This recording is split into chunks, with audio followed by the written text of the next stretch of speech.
Hello, my name is Stephen Schulbach. I'm an illustrator and fine artist living in Seattle, Washington. I also run a small design studio called Schulbach Design and service small businesses with websites and business identities. Today I'm going to talk about what do you do when you have digital art that you want to bring to a physical space like a gallery or someone's private home.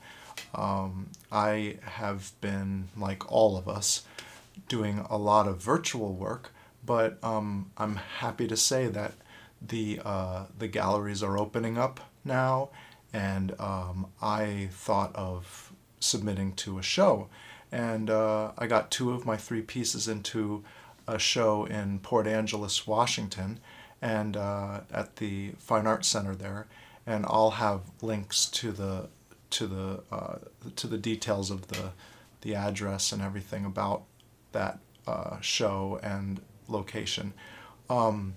It's it's just bringing up a new old problem, and when I say a new old problem, I haven't had to think about this for 2 years. But now, what happens if somebody wants my digital art, and they want to bring it to a physical space?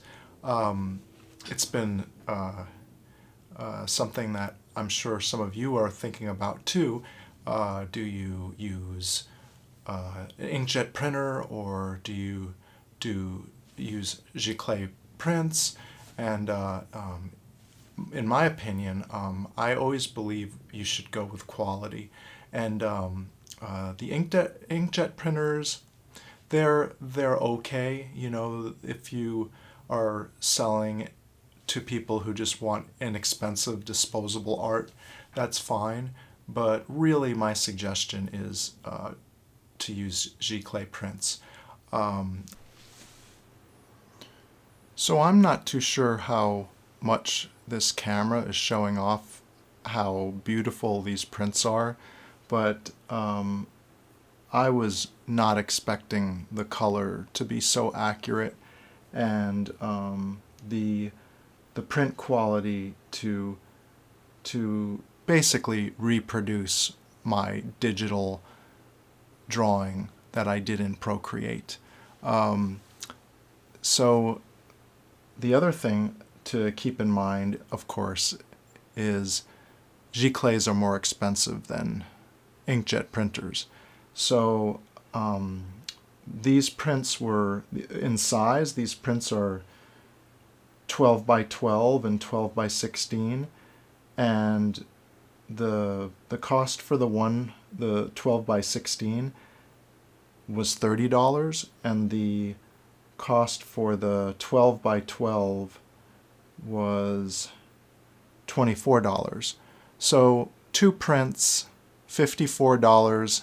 Washington State has ridiculous tax, and it ends up being almost $60 to have these two prints made. So you are paying a considerable higher amount for these Giclée prints than you are inkjet, but in the end, the price is worth it to me because I'm not making disposable art.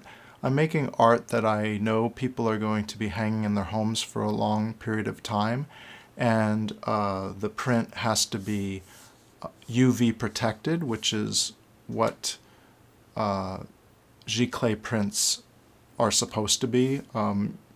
You should check into that, whoever you go with, to make sure that they are UV protected. So they're not going to fade over time, at least over a considerable amount of time. They're not going to fade.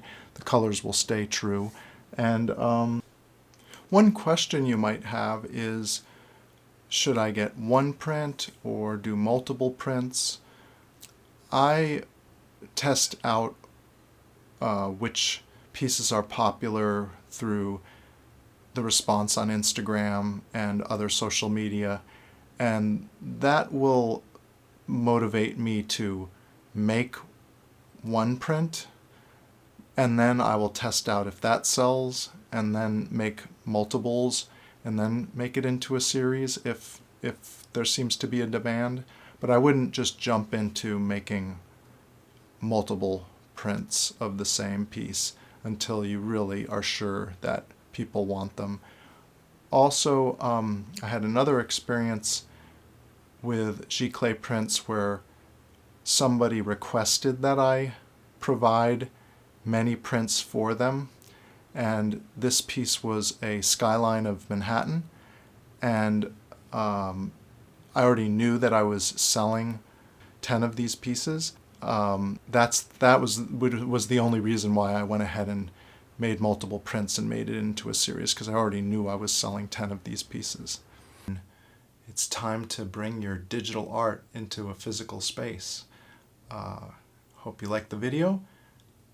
Click subscribe if you want to see more of my art and more tips and suggestions on what to do as a fine artist yourself or an illustrator. And don't forget to click the bell. And thanks for watching the video.